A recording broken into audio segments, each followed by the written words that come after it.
ఇంకో పక్క నిన్న మొన్న మీరు చూశారు, ఈరోజు కరెంటు ఛార్జీలు కొంతవరకు పెంచాల్సి వచ్చింది. అది నేను తీసుకొచ్చింది కాదు.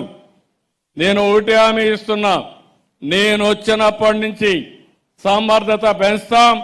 కరెంటు ఛార్జీలు పెంచకుండా ఉండే బాధ్యత నాది.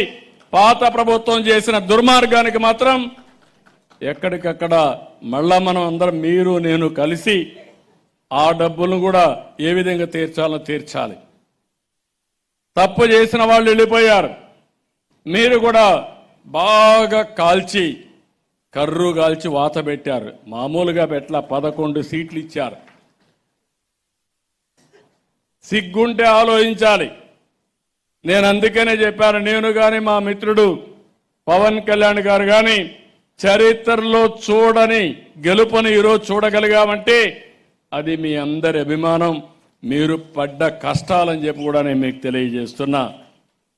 దీనివల్ల ఇటీవల కాలంలో మీరు ఒకసారి చూస్తే 22, 23లో ఆ రోజు విద్యుత్ ఛార్జీలు ఏవైతే ఉన్నాయో సర్ఛార్జీ అనే పేరు పెట్టి ఆ రోజు కరెంటు ఛార్జీలన్నీ కూడా పెంచారు.